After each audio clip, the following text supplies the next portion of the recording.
Yo, so you won't believe the week I just had. Listen, I copped the all-white Margielas. I got a foreign, and she ain't born. You feel me? It's a BMW, by the way. Listen, she got big titties. She got a big ass. You feel me? Yo, I can't wait for you to meet this girl. This is the best week I've had. The best week of summer. I wonder if you know that I know he's lying right now.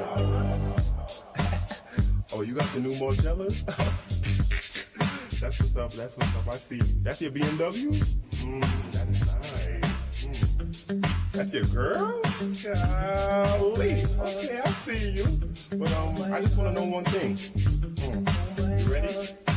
Why the fuck you lying? Why you always lying? Oh my God. Stop fucking lying. Always lying to me. You lying so much. You making it hard for me. Yeah. Every time you tell me something, I figure that you're lying. Ooh, it's almost like you faking. Oh yeah. Yeah, I know you're lying, but you sound excited, and you know that I know that you're lying. Oh girl. Cue the rain. I got you. The rain, yeah. Turn on. A little bit more. A little bit more? Yeah. I'ma keep on lying to you. Yeah. Until you think it's the truth. Yeah. Now, girl, I know you fibbing. Ooh, you know you can't help it. You know what I wanna know. Why the fuck you lying? Why you always lying? Oh my God.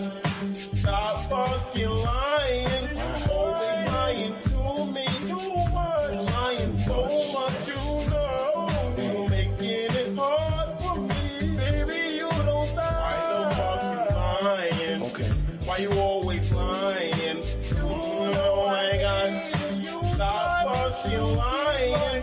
Always lying to me. And it's false. Lying so much. You're making it hard for me. Yeah. When I leave, you want to keep doing this. But then when I come around, you don't want to post up. So, how about you just say to my face the things you've been saying about me? Huh?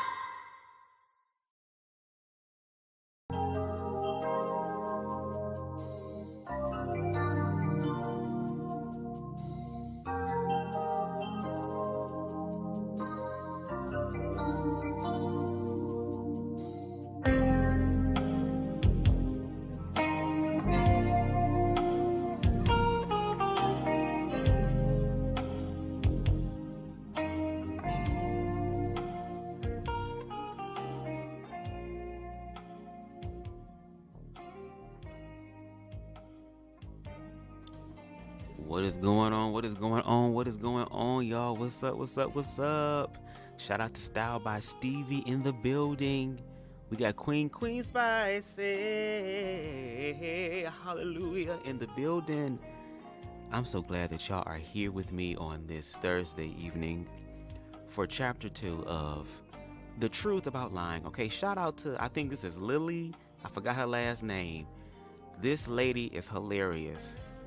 I swear, I'd be high as hell watching her clips. Oh my God, I'd be wanting to piss on myself because it'd be so funny. Okay? And I hope and pray that if God's source universe allows me to live to an old age like that I have that much vitality in life and still cussing motherfuckers out, okay? Because I think that's one of the healthy benefits that can be bestowed upon thee, girl, for a long life. You gotta cuss. You better use that colorful language.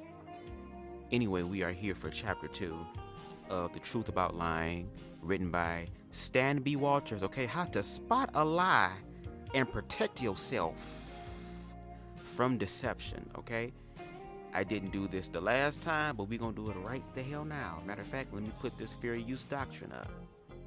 Hold on. Hold up. I never had this planned. Boom. All right. Copyright disclaimer under section 107 of the Copyright Act 1976. Allowance is made for fair use for purposes such as criticism, comment, news reporting, teaching, scholarship, education, and research.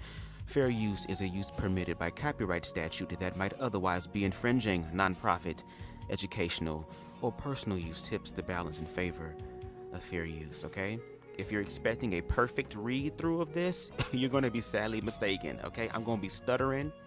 Andrew Caldwell might come through. And before we get into it, baby, Andrew Caldwell is getting his karma. Shout out to D Nation out here doing the Lord's work, doing the work that the Kojic Church is not going to do, girl. They just threw Andrew to the wolves. And now the people got to deal with it. But anyway, yes, baby, I'm going to have my moments, okay?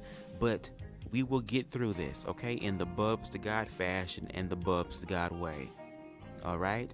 Without any further ado. Okay? Let's read chapter 2 of The Truth About Lying, entitled Guidelines and Basic Principles. Okay, y'all ready? And again, fair use doctrine has been enacted, okay? Y'all will not affect my bills, bitch. Your bills have been affected. All human communication uses 4 very general methods or channels. We communicate through body language or nonverbal behavior, voice quality, speech content, and through very small, fleeting messages called microsignals or micro-expressions. Body language, the nonverbal channel, makes up the bulk of human communications. Perhaps as much as 65% of our output. You also may hear nonverbal behaviors referred to as kinesthetic behaviors. I already told y'all, girl, I warned y'all, which is a term coined by the first serious observer of body language, Professor Ray L. Birdwhitzel, these last names, girl, at the University of Louisville in the early 1950s. The other channels, voice quality, speech content, and micro-expressions, make up the remaining 35% of communication. The purpose of this book is to teach you how to identify behaviors in each of these categories that can help determine the credibility of a person's statement to you. We all react to our environment and its many stimuli on 2 levels, the mental or cognitive level and the emotional level, okay? Our reactions are communicated through the 4 channels of body language: voice quality, speech content, and micro-expressions, all of which are tuned or programmed to act in concert to express our emotional and mental responses. Together, they create harmony like that of a string quartet. This quartet has practiced all of our individual lives, but deception is much like having one or more members of the quartet playing out of tune. To complicate the issue, one or more of the members is playing a slightly different version of a musical piece, and in our role as the conductor, we are trying to direct the quartet without any sheet music. Now, you can imagine the unpleasant sounds that are going to be produced. I wish I had some Andrew Caldwell singing, okay? When we are attempting to lie or deceive another, we are upsetting the delicate balance of our own communication system, and our attempts to control the output can have disastrous results. It is these moments of communication disharmony that can create telltale signs that a person is under serious emotional and or mental stress and may possibly be lying or deceiving in their communication. Part of the complication for us in trying to control our communication output under the duress of deception is our attitude about being deceptive. You will recall that I mentioned that we react to our environment on 2 levels, right? Cognitive and emotional. I may, to a limited extent, be able to control some of my mental processes when I lie. For example, I may have done something wrong and I'm concerned that my actions may be uncovered. Conversely, I may be trying to sell you something or give you a quote on fixing your roof or car. In anticipation of possible discovery, I try to prepare my statement or alibi ahead of time. I try to anticipate every possible question, every possible question I might be asked just so I'll be fully prepared. However, in reality, I'm never going to be fully prepared. Ain't that the truth, okay? I may be asked questions that I never anticipated, or asked a question in a form different from that which I expected. Now, I must create a new line. Let me change the song a little bit. We're going to change music sometime. Let's do this one. Here we go. Now, I must create a new line of thought on the spur of the moment. I'm going to have to remember my previous deceptive statements and make sure my new responses match previous remarks. At the same time, I'm going to have to remember the deviation in my deception plan so I can keep the lie alive in future responses. All of this is a great deal to ask of a person under stress. As much as I try to plan my mental reactions and responses, I have to try to do the same for emotional reactions. Unfortunately, it is far more difficult to plan my emotional reactions ahead of time. No matter how much I think and plan mentally for such a future stressful situation, it is very difficult to anticipate how I am going to feel when that specific moment arrives. Ooh, that is very interesting. Okay? To complicate matters even more, I have to control both the emotional and cognitive reactions at the same time and keep them balanced so I can avoid detection. The difficulty of trying to avoid imbalance in behaviors is aggravated by the fact that I may at the same time be worried about one or more additional concerns. When I do choose to be deceitful, I have some additional concerns about my lie, which are going to occupy my thoughts and influence my behaviors while I deceive. One of the concerns I may have is what might happen if my lie fails. In other words, what is going to happen to me if other people discover I am lying? This takes us back to an issue raised earlier about deception. I may be misleading or misinforming others in the first place because I'm fearful of being punished for my actions, because I'm after some form of reward, or because I am in general fear of the situation itself. On top of those concerns, I'm worried about the consequences of the fact that I have lied and what is going to happen as a result. Do you sense a very complicated scenario developing here? There are entirely too many mental and emotional issues to deal with at one time when a person is lying. That is why a keen observer may be able to identify the signs of deception. Another possible complication involves the perception of myself as a deceiver. In some cases, or with some types of people, deceivers do in fact feel bad about lying to someone. Their concern about deception generates increasing feelings of guilt. Most people do feel some sense of guilt or remorse when they choose to engage in a lie. These additional feelings or remorse or guilt can contribute signals in the 4 channels of communication that make it possible to detect a lie. Some people may actually experience a sense of joy or pleasure while lying. This behavior has been referred to as duping delight. Oh, Lord. Andrew.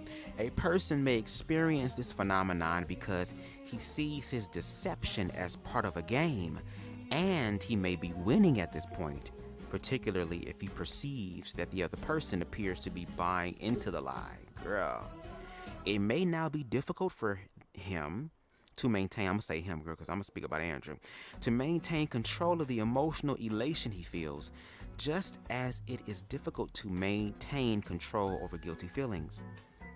Again, this surge of emotion can cause him to signal in his body language, voice quality, speech content, or micro expressions that he is lying.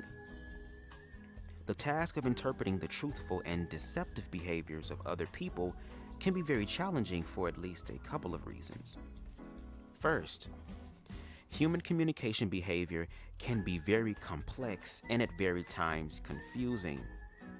Second, the ability to diagnose such behaviors with some level of accuracy can be quickly compromised because we have to overcome our own personal biases, misconceptions, and preconceptions. If we hope to overcome these stumbling blocks, we must take the appropriate precautions in our analysis efforts to reduce the risk of misinterpreting another person's honesty.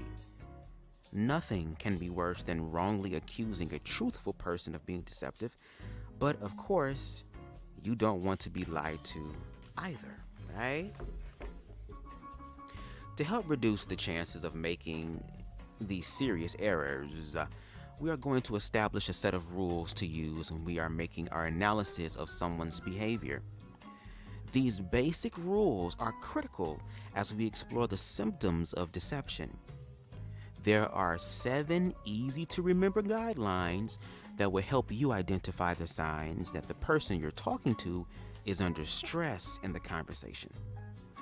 These 7 guidelines will help you identify those times when you should pay special attention to a conversation and be on the lookout for a lie. It will be up to you to use these guidelines in a way that enhances your communication and your relationships. I'm gonna take a quick sip of water before we get into these 7 easy to remember guidelines, okay? One moment.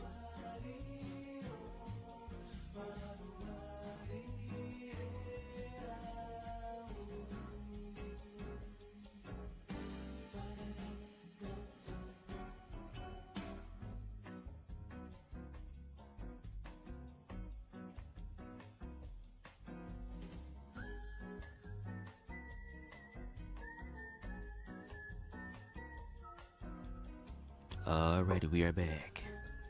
Had to get some deep power bottom swallows to the throat, girl. I need the water. You know, when you drink, I'm gonna say when you drink weed, you can drink weed, but when you smoke weed, girl, water is your friend, okay? Constant, alright? Guideline number 1. You must identify a person's constant or normal behavior before you can identify any other significant behaviors. Again, you must identify a person's constant or normal behavior before you can identify any other significant behaviors. The clues that you are going to use to help you diagnose someone's deceptive behavior are those that indicate a shift or deviation from his constant emotional or mental state. The only way you can identify these critical shifts in the behavior of those around you is to have a fairly good understanding of what constitutes their normal behavior. For example, over the years, I have had to travel quite a lot, sometimes as much as 180 nights per year. Being away from my wife and family has made it all the more important to me to keep the communication open, so I talk to them almost every day. As you might imagine, I have a pretty good memory. You could even describe it as a feel for the sound of my wife's voice. In fact, it was over the telephone that we first met. She worked in one state for a government agency, and I worked in another. In any conversation with my wife over the phone, I can tell a lot about how her day has been going just by the quality of her voice. I can tell instantly from the sound of her voice and the rate of her speech if she is tired or if she is coming down with the flu. Her tone of voice also can tell me if one or both of my daughters is in hot water. And her speech content might include clues like, let me tell you what your children have done. Lord, I wonder if people have heard that. The person's constant is the benchmark for your diagnostic process. All of your subsequent analysis of a person's communications, both truthful and deceptive, will be compared to this benchmark, okay? Identifying a constant for the person with whom you are observing can be accomplished, okay, through several means. If the person you are watching happens to be someone with whom you are already familiar, all you need to do is mentally review your past experiences with that person. Retrace in your mind the times you can recall when the person has been angry, frustrated, under a great deal of stress, in a state of excitement, and other reactive behaviors. What does that person's voice sound like under these conditions? How would you describe the pitch of his voice? Does it change in volume? How much or how little does their gesture using their hands in these situations? I'm gonna have to change the he's today's, Lord. I feel like Black Men Unfiltered girl trying to learn this shit. When they speak, are their sentences clear and concise, or do they ramble, stutter, and fail to have complete sentences? I gotta change certain words and shit before and after. What about their facial expressions? Are their expressions exaggerated in appearance, or do they become stoned-faced? These are the characteristics of a person's behavior with which you want to be familiar. Suppose the person you're observing is someone unfamiliar to you, okay?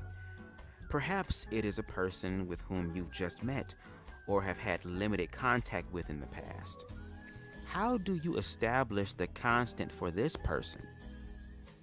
First, the question you may want to ask yourself is, how much time do you want to dedicate to finding the constant of behavior, and what risks are you willing to take if you don't do a thorough job of finding their baseline?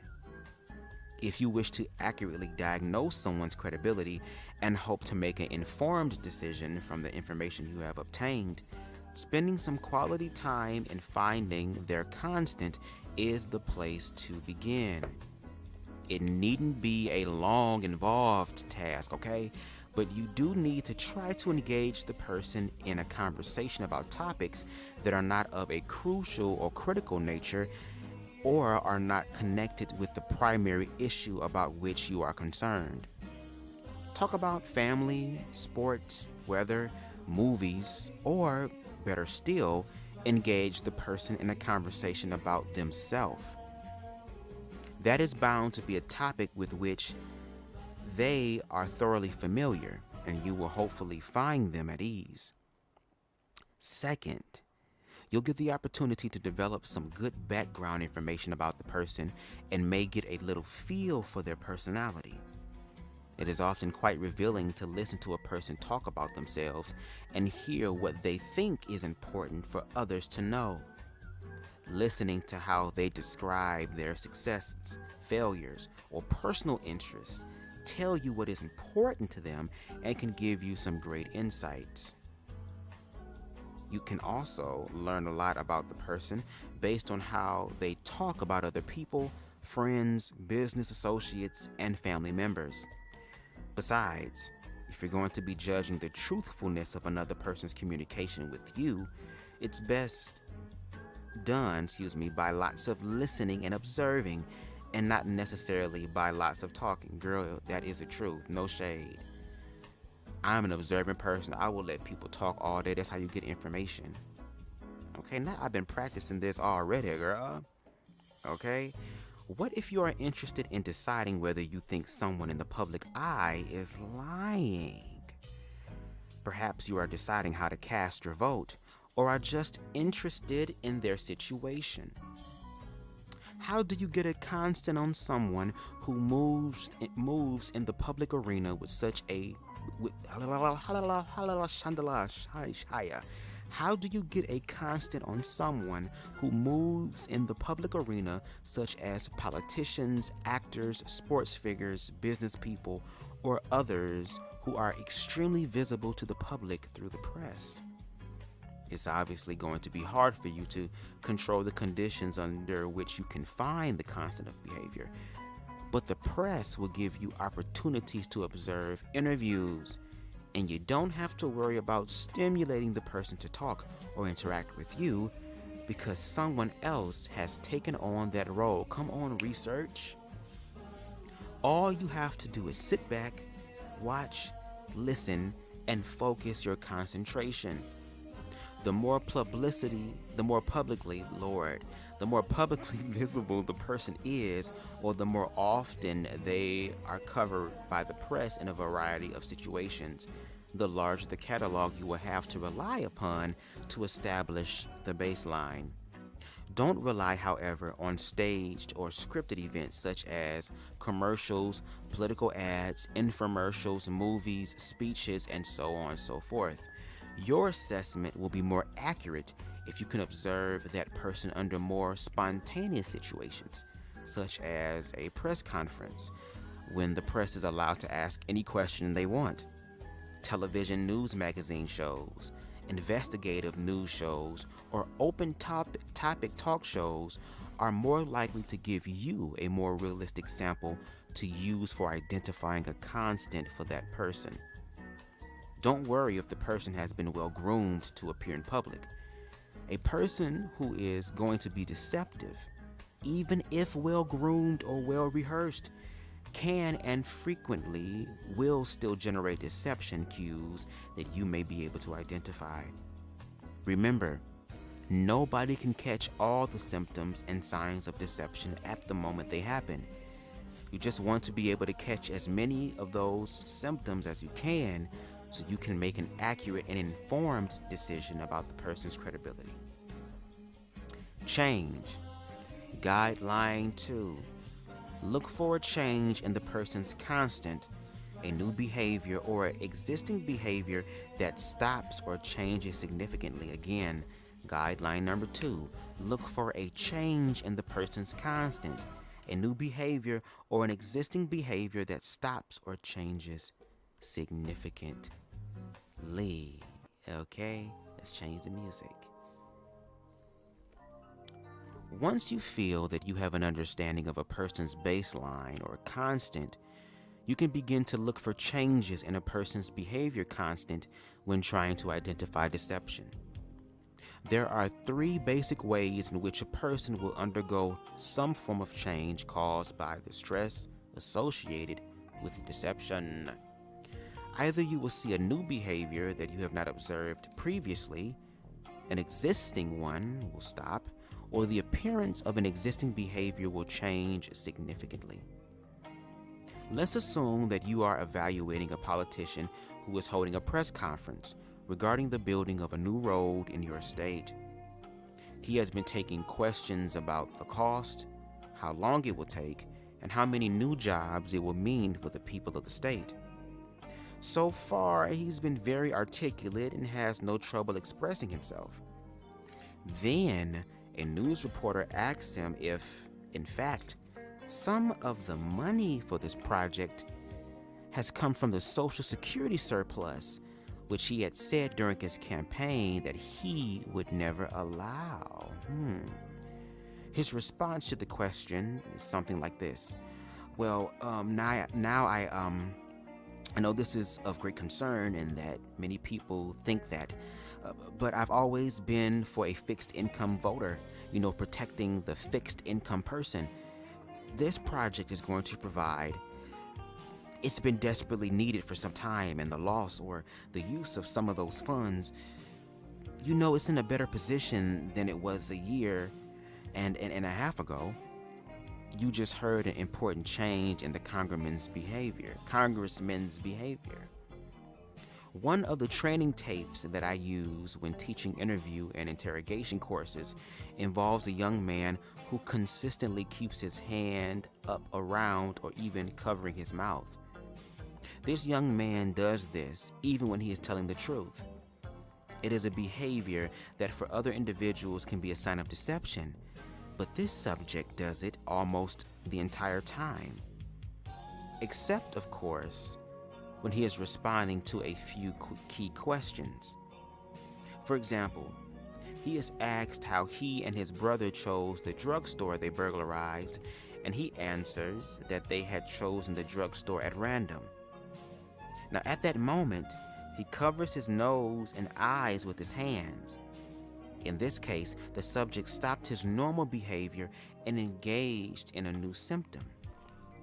Moments later, in response to another's question, the young man tells the interviewer that they had been to that town before and had picked out that specific drugstore as their target.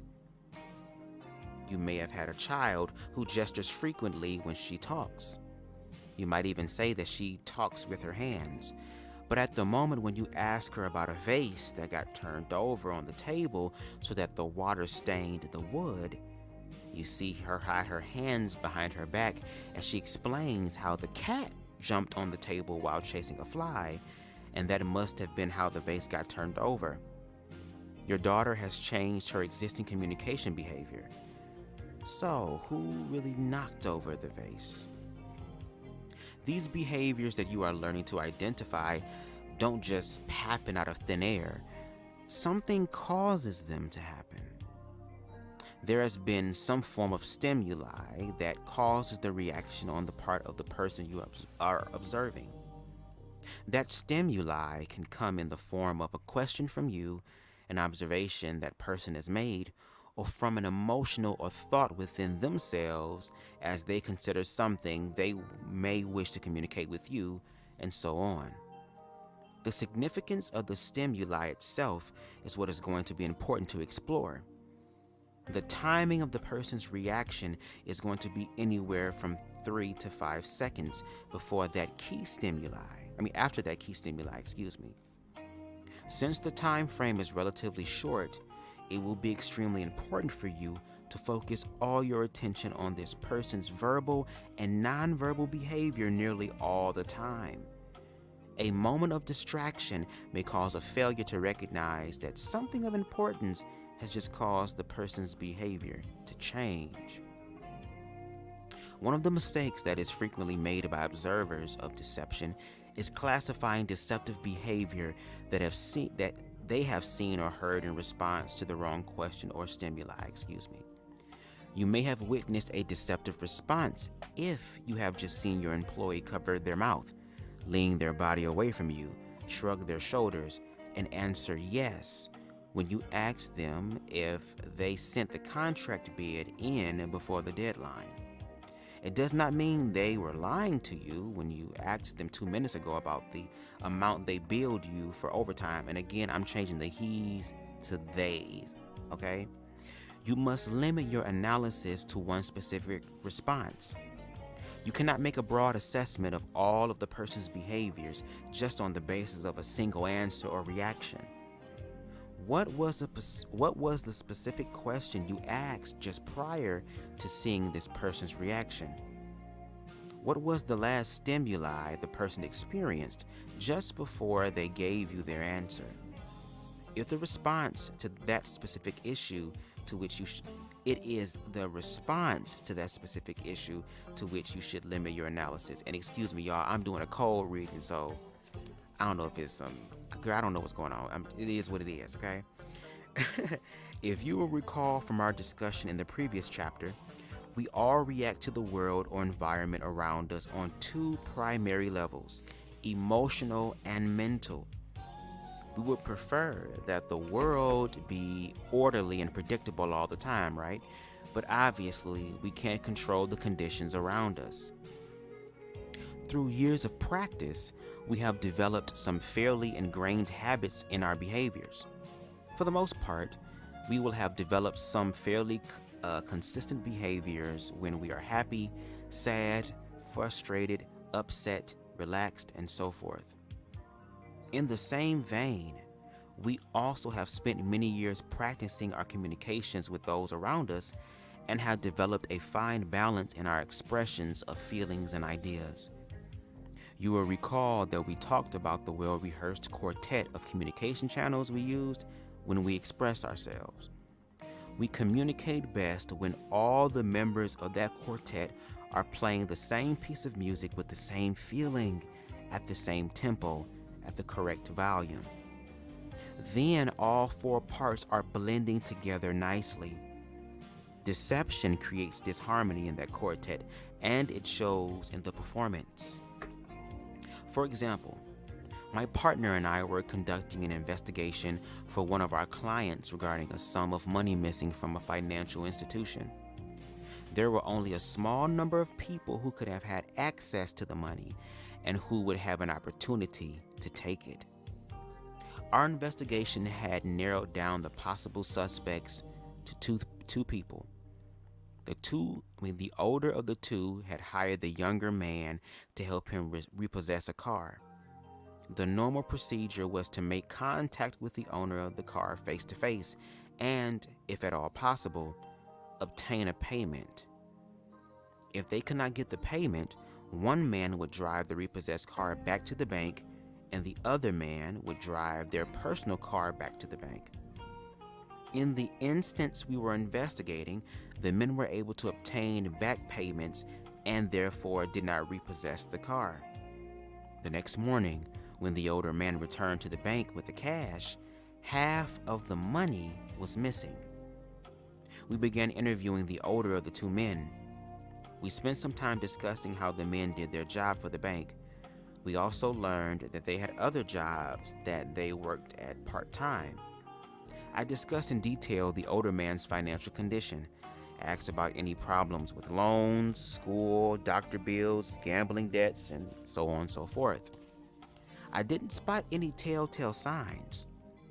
I moved on to the event surrounding the repossession of the car a week earlier, asking the older man to go through with the details of that afternoon, step by step. I finally came to the point where I had to confront the man with the question of whether he stole the money. Without hesitation, he told me no. I asked him if he knew who took the money, and he said no. I saw no signs of dishonesty with either answer. After more conversation, I became really frustrated because I couldn't figure out what I was missing. In desperation, I finally asked, "Well then, what in the world happened to the money? Did you lose it?" Instantly, I saw a dramatic change in the man's facial expression, and I watched his body language change from upright and erect to slumping in the chair. This change was not only dramatic, but it also occurred in response to the stimuli, a particular question that I had posed. I had blurted out, "Did you lose it?"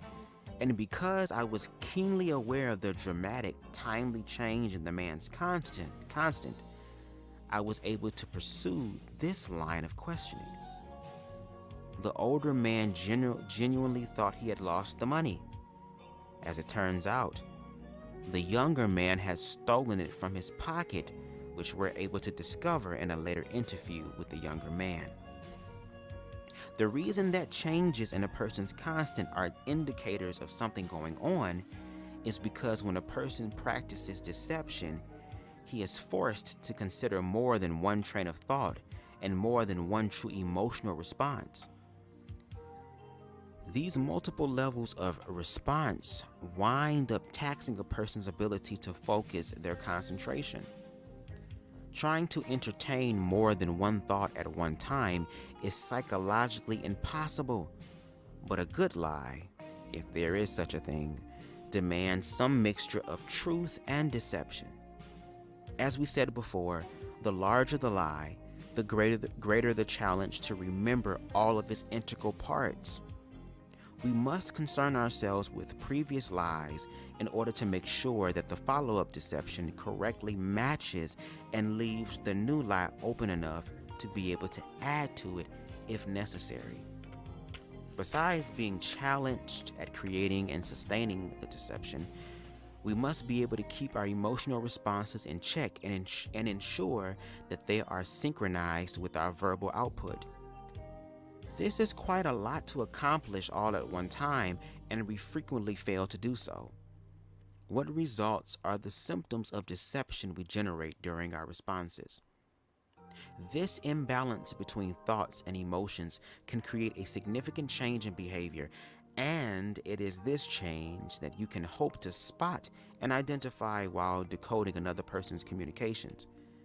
Therefore, it is the change from a person's constant of behavior that highlights the area most likely to hold deception. Clusters. Guideline number 3. Human communication is a complex interaction of many verbal and nonverbal behaviors, each of which is a response to internal and external stimuli. Again, guideline 3. Human communication is a complex interaction of many verbal and nonverbal behaviors, each of which is a response to internal and external stimuli. If we're being able, hold on. Okay, something threw me off, sorry. If we were able to identify just one single behavior that proved someone was being either truthful or deceptive, people would rarely get away with lying to each other. Unfortunately, however, that is not the case. As much as we would like to be able to identify single significant behaviors, human communication is just far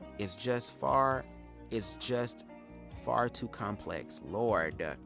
An element that contributes to the complexity is the fact that we all have our own individual menus of behaviors we use anytime we are communicating with someone else. These behaviors are stimulated by the different emotions we may be experiencing at any particular moment. The types of gestures we use may change from time to time, depending on the intimate, personal, social, or public classification of the person with whom we are interacting. We also rely on gestures and cues that are part of a habitual pattern of response we may use when expressing ideas. Someone else in the same situation or even the same setting may use an entirely different set of interactive behaviors and gestures and a different set of emotional expressions that are also unique to him. We cannot assume, therefore, that there are one-size-fits-all gestures that are applicable to all people. Here's an example. Y'all gotta bear with me. You notice a person sitting near a departure gate at the airport. Upon closer examination, you notice that he appears to be crying.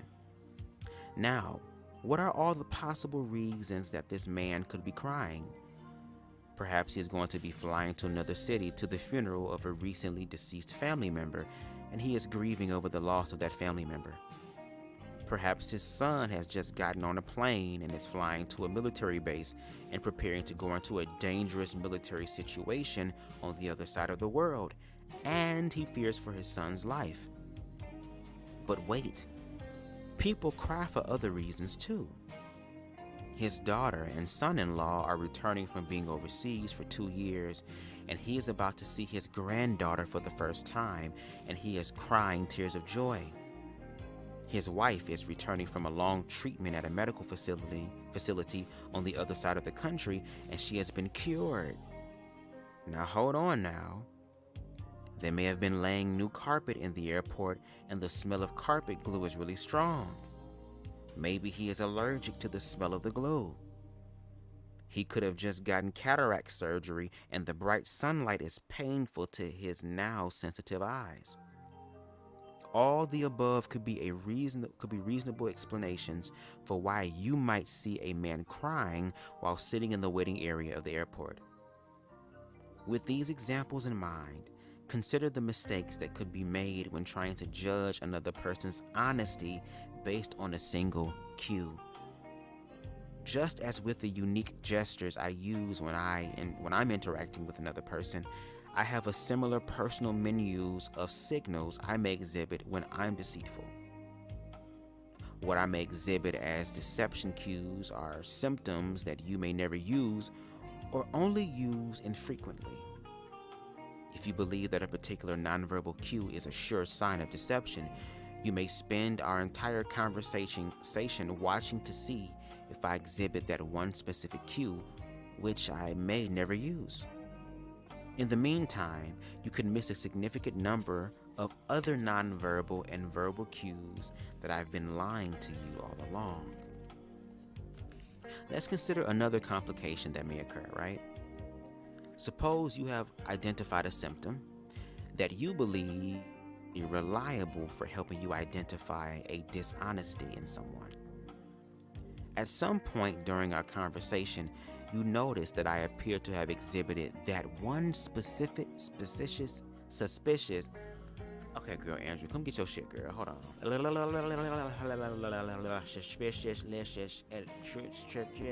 Shaya. Oh, Mashanya. Oh, I feel a Shakani up in here. Mashandaba. Oh, I feel a Shakani up in here. At some point during our conversation, you notice that I appear to have exhibited that one suspicious signal. The question now will be, was that just an accidental behavior, or was it really significant? Some behaviors appear to happen accidentally. They can occur at random and have nothing to do with an attempt to deceive the listener. You have now misidentified a truthful person as being deceptive. What happens to your credibility at being able to spot deception? What kind of damage have you just done to the relationship you've had with this person? What kind of faith are you going to have in your ability to spot deception from someone in the future when it may be very important to be able to do so?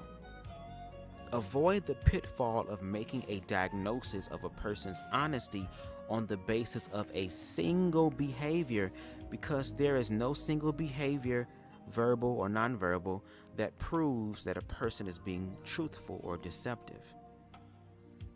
Think about this first basic guideline on a more practical level. A police officer on the interstate pulls over a driver whom he suspects of being intoxicated while driving. The officer does not come to the conclusion that the driver is impaired until he has conducted several reliable field sobriety tests, touching the nose, counting backwards, reciting the alphabet, and walking a straight line, to name a few. Only after observing the driver while performing these tasks does the officer draw a conclusion about the driver's sobriety or impairment. The officer would certainly be remiss should he testify that the driver must have been impaired merely because he was driving slowly or swerved once while on the road. In your observations of verbal and nonverbal behavior, we should not make a decision on the truthfulness of a person's statement based solely on a single behavior. All right? Human behavior is far too complex, all right? And the behaviors that people exhibit during communication can be very individualized. What applies to one person may not apply at all to another. Yet, there may be some symptoms that two or more individuals share. Nothing in human behavior is absolute or exact. Later, we will discuss the significance of individual behaviors and identify those that most often occur when a person is more likely to be deceptive. None of these behaviors is totally foolproof in identifying deception, and the apparent absence of symptoms does not necessarily indicate that a person is being truthful. There will be times when even a truthful person may randomly generate symptoms that can appear to indicate deceit, but are merely accidental phenomenon or have been misidentified by the observer. The odds, however, that 2, 3, or even more symptoms occurring at one time are a random occurrence is possible but very unlikely. We can use the previous example of the police officer stopping a driver to illustrate the importance of clusters. We have already established that the officer would not come to the conclusion that the driver is driving while intoxicated solely because the driver was weaving on the road or merely driving more slowly than the posted speed limit. Should the officer attempt to testify in court that he had concluded that the driver was impaired based on those two very limited symptoms, there is no doubt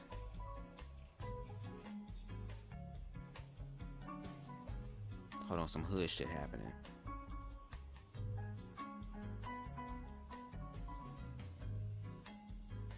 Okay. Should the officer attempt to testify in court that he had concluded that the driver was impaired based on these two very limited symptoms, there is no doubt that the case would be thrown out of court. Instead, the officer must look for a cluster of indications the driver had been consuming alcohol. Slurred speech, okay? The smell of alcohol on the driver's breath, beer cans or an open liquor bottle on the floorboard of the car, the driver appearing unstable on his feet, and the driver being unable to walk a straight line when requested to do so. Taken together in some combination, would be what the officer needed to cite the driver. Girl, I just butchered the hell out of this. The officer may further observe that the driver was unaware of what town he was in and what day of work it was. The officer may also tell the judge that the driver was operating the car without any headlights at 3 a.m., was doing 75 miles per hour in a 55 miles per hour zone, and was going eastbound in the westbound lane. Damn. On top of that, when the driver submitted to the breathalyzer test, it indicated that the person had a blood alcohol level of 32 when the legal intoxication limit for the state is 0.10. All of these factors considered together lead the officer to believe that the driver was driving under the influence. Our definition of a cluster is very similar. A single symptom by itself is not sufficient evidence to come to the conclusion that the person is being deceptive, but multiple symptoms occurring at one time or one moment when discussing a single issue can indicate a strong possibility of deception. Lord Jesus, how did I make that?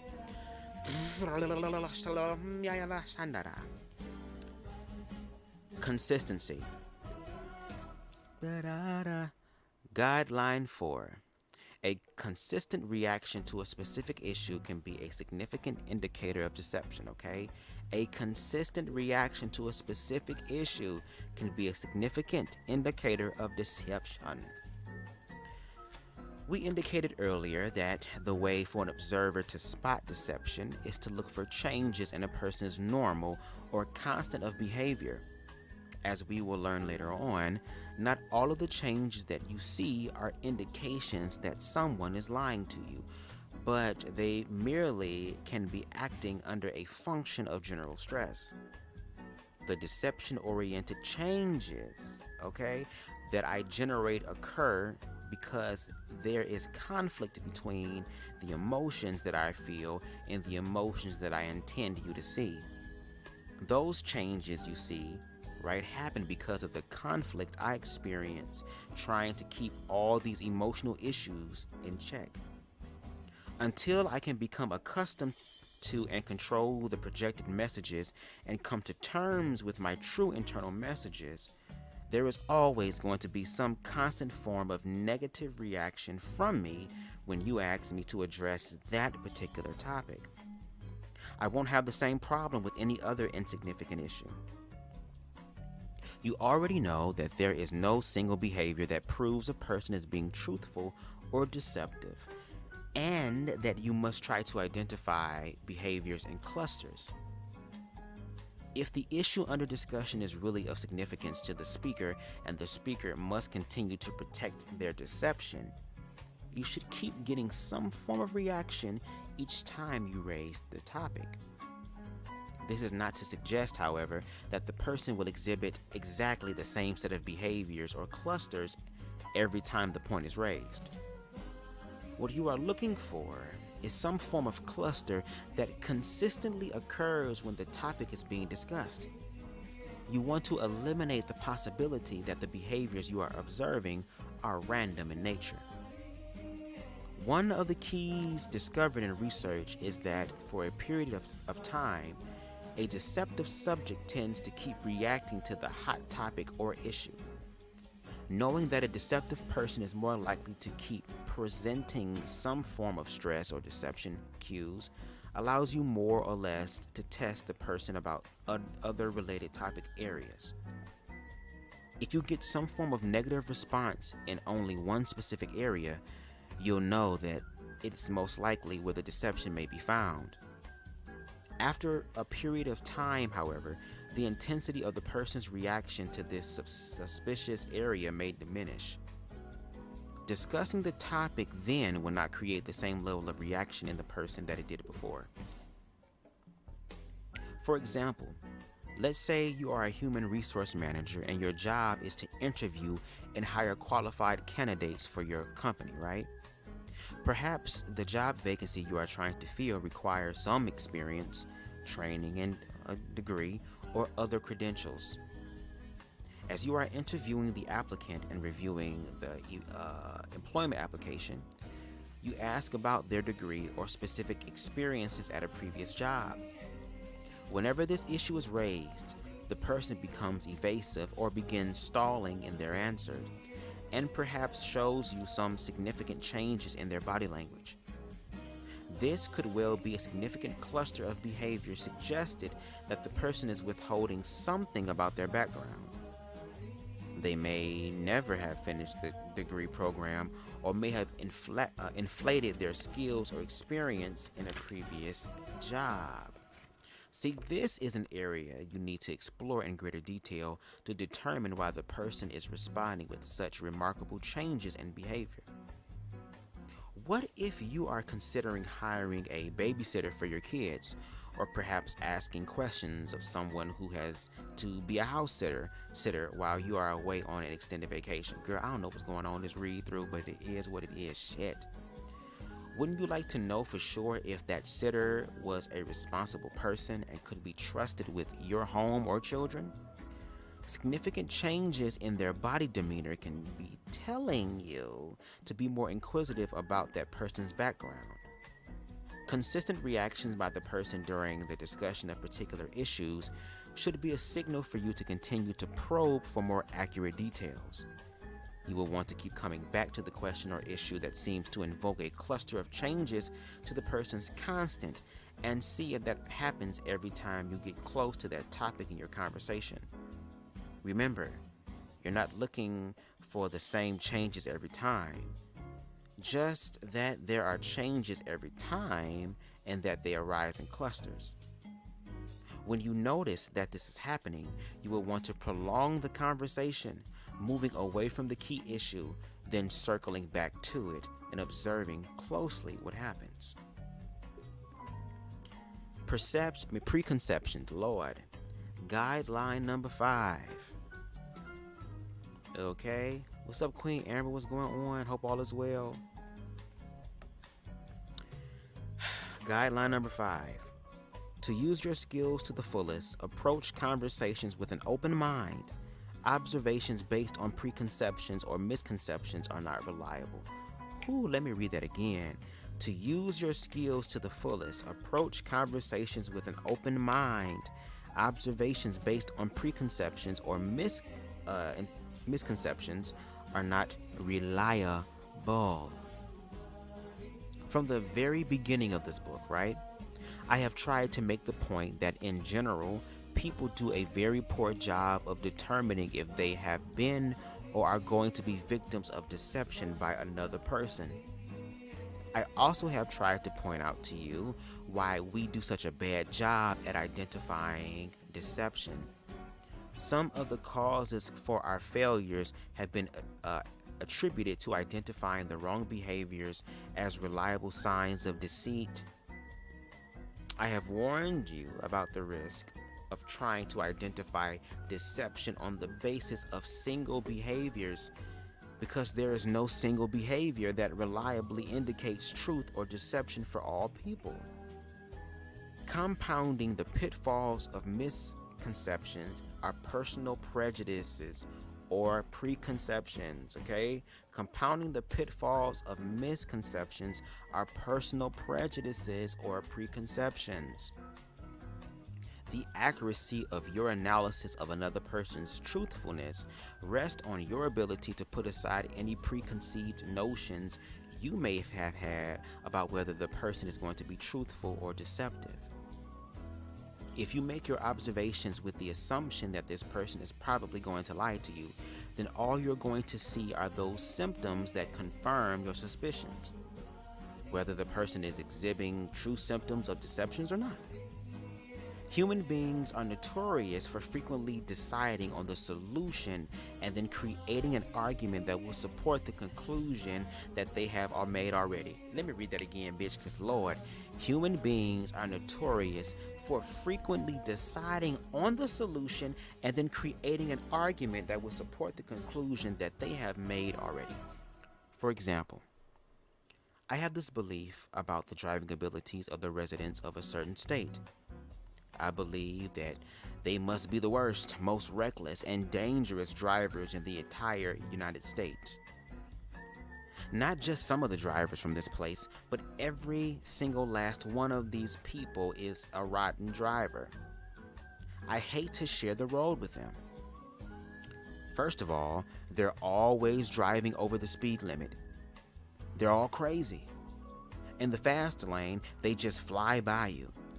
But if I ever need to pass another car and pull into the passing lane, they slow down to match the speed of the car I'm trying to pass. Damn. They show no concern for the fact that traffic is piling up behind them. Also, these people are notorious for tailgating or even flashing their lights to get me to pull over. Whenever I see a particularly terrible driver, I don't need to see his license plate to know what state he's from. Does it sound as though I have a case of road rage? Okay. What's feeding my negative opinion about these drivers? My preconceptions are selecting my observations.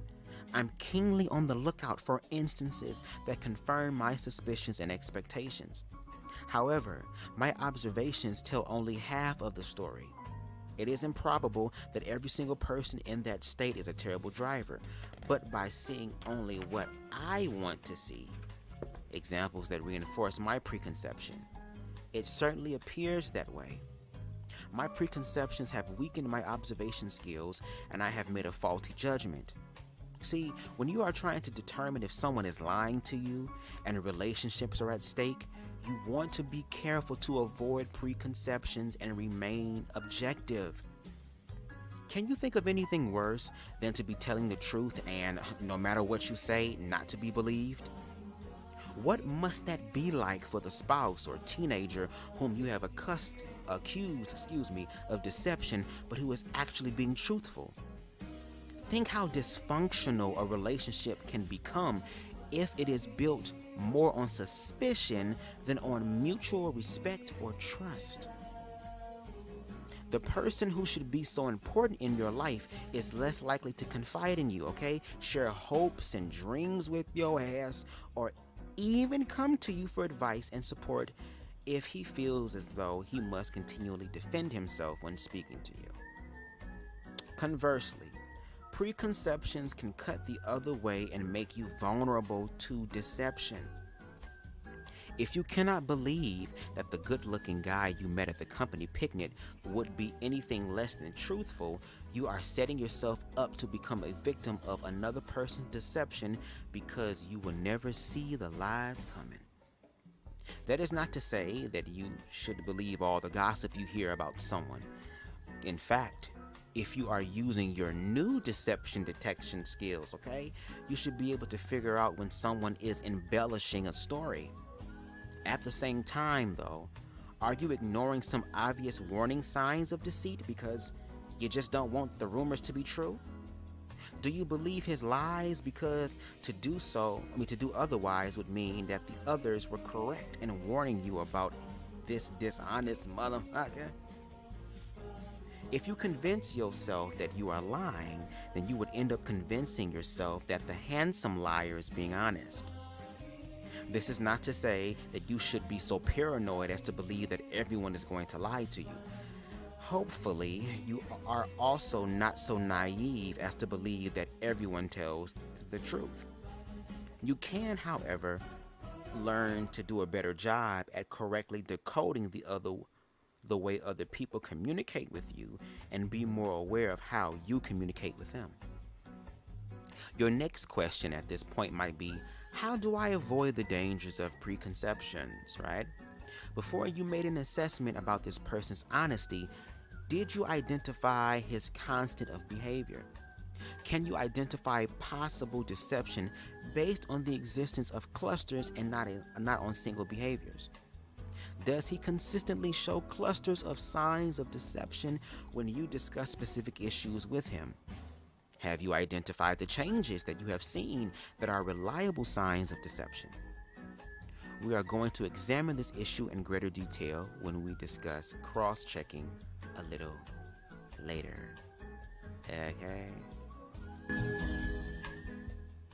Okay, girl.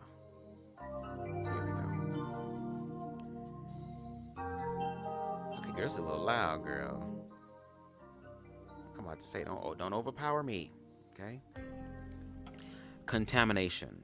Okay? Guideline 6. You are a stimulus, and some of your behaviors can affect the behaviors and reactions of the other person in a way that contaminates the accuracy of your observations. Okay? Contamination. Again, guideline 6, contamination. You are a stimulus, and some of your behaviors can affect the behaviors and reactions of the other person in a way that contaminates the accuracy of your observations. I mentioned earlier that those behaviors that are important to you as the observer are those behaviors that are timely. In discussing that rule, I indicate that the person with whom you are interacting with, okay, is going to be reacting to the most recent stimulus he experienced. Your goal is to determine the reason for this person's response to the stimulus. Remember that you are the source of the stimulus, and as such, how you are behaving has an impact on the situation you are observing.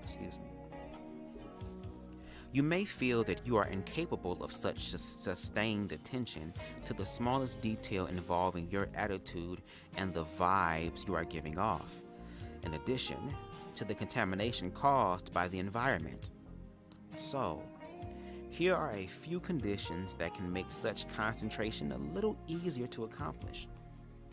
First, if you are having a conversation, either with someone close to you or with a stranger, in which you want to be on the alert for lying, try to have that conversation when you are not in a hurry and in a location that will be free of distractions. Even if you are feeling anxious and as though a great deal is at stake, try to remain relaxed and at ease with yourself. Don't try to interview a nanny candidate at your office with phones ringing and the fear that your boss will interrupt you at any moment. Similarly, don't try to confront your teenager about money missing from your wallet or purse when you have to leave for a dental appointment in 15 minutes.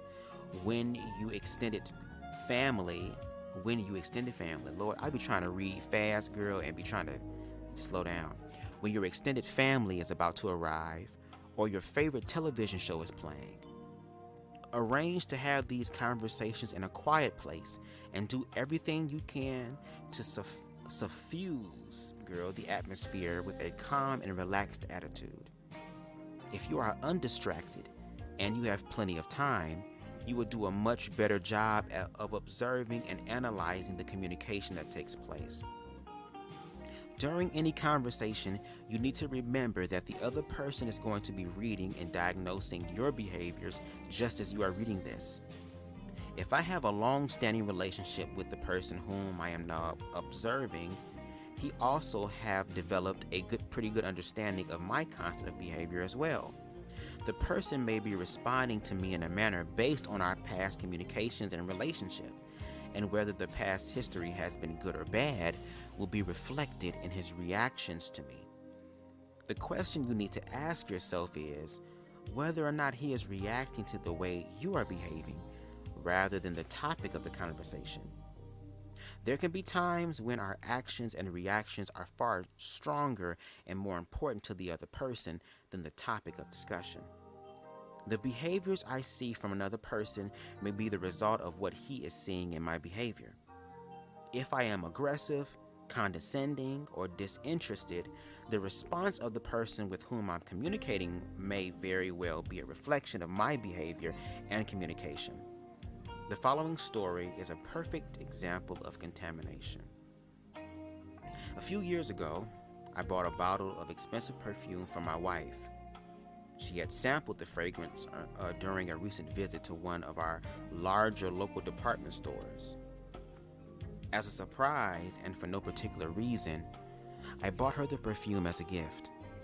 It was a great opportunity for me to express my affection for her by giving her an expensive gift she really wanted. Not too many months after receiving her gift, my wife noticed that the bottle was about half empty. This is perfume, and you don't splash it on like men's aftershave. It was apparent to her that someone had been in her perfume and had wasted a large amount of it. She soon noticed that one of our cats exuded a strong odor of perfume. My wife immediately launched a major investigation to determine which person had committed this terrible crime. I was out of town, so I was immediately cleared as a suspect in the case, thank the Lord. My wife had not wasted her own perfume on the cat. Therefore, there were only two other possible suspects: our daughters. My wife confronted both daughters regarding the case of the missing perfume. Each child adamantly denied any knowledge of the incident. My wife insisted that one of the two was lying to her. Highly agitated and making no progress at finding out the truth, my wife announced that if someone didn't confess to the crime, both girls would receive severe punishment for lying to their mother, and that way she would at least get the guilty party. In short order, my youngest daughter confessed to the crime. She was sentenced to 2 weeks in her room with no television and the suspension of other privileges. A few days after the investigation, my older daughter made a comment, and my wife suddenly realized that the wrong child had been convicted and punished for the crime. She immediately confronted my older daughter, who confessed to have sprayed the poor cat. My wife then asked the younger child why she had confessed to the crime, to which she responded, getting grounded is a lot better than getting a spanking. Okay? Who trying to get that ass whooped, girl? Girl. Astonished at the turn of events, my wife asked the older child why she would allow her little sister to be punished for something that she in fact had done. She responded, well, if she's stupid enough to confess to doing it, that's her fault. Girl. My daughter's reactions were not to the question of who was ultimately responsible for wasting the perfume, but to the threat that, innocent or not, they might both suffer dire punishment. To my youngest daughter, the choice was clear. Their reactions had been contaminated by the interviewer's approach to finding the truth. All right, next we have cross-checking, which I believe is the last rule, girl, or guideline. Guideline number 7. Before drawing any conclusions, it is necessary to review your observations and cross-check the data again. Guideline number 7. Cross-checking. Before drawing any conclusions, it is necessary to review your observations and cross-check the data. You are now aware of the pitfalls and perils that can result in erroneously judging the honesty of another person's remarks. I have outlined for you some very important rules and principles that are designed to reduce the risk of making such judgmental errors. The final decision regarding whether you are going to believe this person or not is up to you. You have to have confidence in your ability to identify reliable signs of deception and incriminating behavior. We are going to explore those behaviors that, when researched in detail, have been found to be reliable in isolating deception. It is your duty, however, to be sure that you have made a valid assessment. A few years ago, I was contacted through a state police agency by my father of a missing teenage girl. She had been missing for about 3 years. The distraught father had tried everything to find his daughter, including hiring private detectives and psychics. A young man in prison for murder who claimed to know about the girl had recently contacted him. Desperate for information, the man asked the state police to help him, and he was referred to me. With some of the basic facts surrounding the girl's disappearance, I spent 2 days in prison conducting extensive interviews of the young man. The young man seemed to have a few bits and pieces of general information that sounded legitimate, and he could describe the missing girl in detail. He told me about seeing the girl several times, and at one point had helped nurse her back to health after she had been injured. I was told about the area of the country where she had been hidden by her captors. If I could get him out of prison, he would take me to her. The father was in total despair and felt great compassion for him. He wanted the state police to get the young man released so he could take us to find his daughter. However, I was not at all confident that the young man was telling the truth. On some issues I asked him about, he was very specific. But when I pushed hard for the details about the girl, her location, her physical condition, and who was holding her, I got evasion and signs of deception. I recommended that the young man not be trusted and that he was lying about his knowledge of the girl. But the father and some of the other people involved in the case was convinced that he was telling the truth. I was alone in my belief that the man was lying. I worried about my analysis of the man's behavior. Had I missed something? I had spent 2 days interviewing him face to face. I had also talked to him twice by telephone. I was sure I had a good grasp on his constant of behavior. At times we had talked about insignificant topics so I could read his baseline. I read through the areas in which I thought he was lying, and I could identify his deceptive cues that were always in clusters. He always seemed evasive around having seen her, treated her injuries, knowing where she was and who was holding her. His reactions was consistent and timely. Lord, did I have any preconceptions? Why was it I didn't trust him? Was it because he was in prison? I really wanted to help this man find his daughter, but I couldn't just tell him what he wanted to hear. I had to cross-check thoroughly and had confidence in my analysis. A few months later, a television program planned to broadcast the story. Everyone involved in the search for the girl, including the man in prison, was interviewed. I was the only person who had no faith in the young man or his story. I could tell that everyone else was not pleased by my conclusions. A week before the television crew was to start filming for the show, the girl was found by police on the other side of the country. She told the investigators that she had run away from home 3 years earlier. She indicated that she had never been injured, did not know a young man in prison, and had never been in the part of the country he had described. Wow. That same week, I learned that the young man had plotted the entire scheme. He planned to make good on his escape while ostensibly searching for the girl. He had in fact been in that area of the country and knew it well. He had found a missing persons poster about the teenager, had memorized information about her, and gleaned the rest of the details from her unwitting father. My analysis had turned out to be correct, but I had to be sure. Too much was at stake to make a mistake. I had to cross-check my analysis to be sure that I had followed all my own rules. There had been a lot of pressure on me to ignore my conclusions. Before coming to a conclusion about whether a person is being truthful or deceptive, you must always ask yourself critical questions about what you observed during your conversation. Lord, I'm getting tired. Lord, it's time. If you are having doubts about the honesty of the information you're getting in a conversation, it may help you to defer making a decision about the issue at hand during the conversation.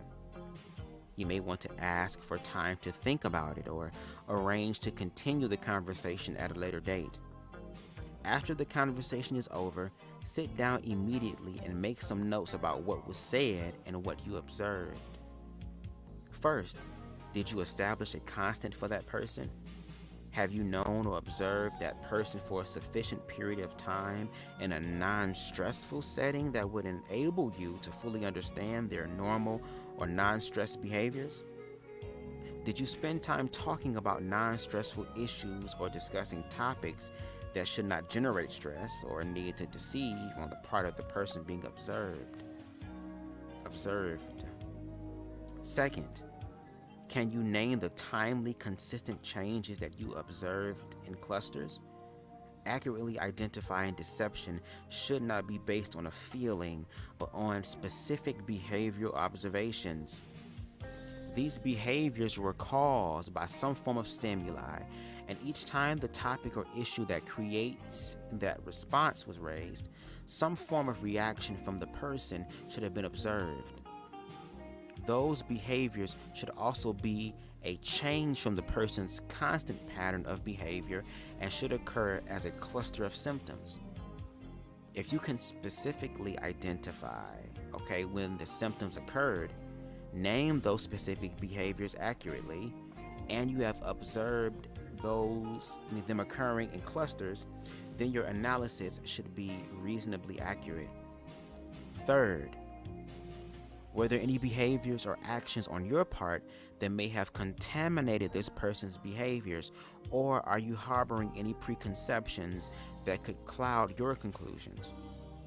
Don't forget that people are watching us at the same time that we are watching them, and having an opinion formed before you make your observations can cause fatal flaws in your analysis of truth and deception. Nothing is more destructive to the relationship between two people than a lack of trust when there is no reason for there to be mistrust. Fourth, could this be a situation in which a truthful person may be fearful that you will not believe him? Are you being suspicious for no reason? Is the issue at hand important enough to you to risk damaging the relationship by not believing the other person? Are there other people with whom you can verify the information you are being given? Naturally, in the case of anyone whom you will be hiring or from whom you will be purchasing something, you will want to check references or talk to other satisfied customers. Finally, could this situation in which you may be believing the liar's lie? Strange as it may sound, there are times where believing a lie is far more acceptable than hearing the truth. You may not want to believe that this person could lie to you. You may find the truth upsetting, unsettling, disappointing, or possibly extremely disturbing.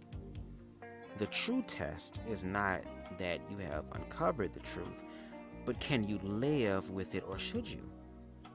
Again, you must decide how important the matter at hand is to you and your life. If you aren't sure about the matter, if you're not sure and the matter is not a serious one, then my advice is always to give another person the benefit of the doubt. You may find that your relationships go more smoothly if you do. So be prepared to carefully cross-check your findings and be prepared to be fairly strict with yourself in analyzing your conclusions. You will not want to be sloppy when there are relationships at stake. You must honestly question yourself about your motives in trying to decide if this person is being honest. Mentally review each step of your analysis process to determine if you have overlooked anything.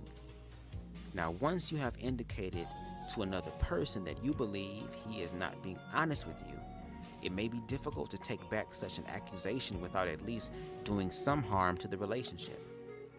If you must make a mistake, earn favor of the other person being honest. You can still minimize your risk of being victimized by proceeding with caution or making further inquiries at a later time. And ladies and gentlemen, that is part 2 of The Truth About Lying, which is guidelines and basic principles. So shout out to Stan B. Walters for giving us a 7 step-by-step process on how to be more consciously aware and active when spotting a lie. Not just, oh, this person did one thing and I'm going to hold on to that. No, that's being closed-minded. And again, that comes with preconceptions, okay, and ideas and biases about things. It's best to approach it open-mindedly, okay, objectively. And look at the tools. Again, like you said, strike up general conversation to see how a person's tone is, inflection, all this stuff is when they're at rest. But then when it comes down to that issue, if there is a deviation or a change in that, walk away from the topic. Let's talk about some other shit. Bring it back up again at a later date. Like, you will see the cues. And then once you do that, cross-check your findings. It's like what I was told when I was in school. Always make sure you look over your work a second time. Okay, proofread your work, proof check your work, just to be sure. And only people who is really about that life and trying to really get an A++ girl, they're gonna do that. Okay, so if you follow these 7 basic principles and guidelines and use them as a foundation, you will be able to actively identify when somebody is lying to you, or again, minimize your chance of being a victim of someone lying to you. Okay, Amber says this: I have a lot going on dealing with the passing of my classmate, and I'm about to lose my grandma. They said it could be anything. Oh, wow.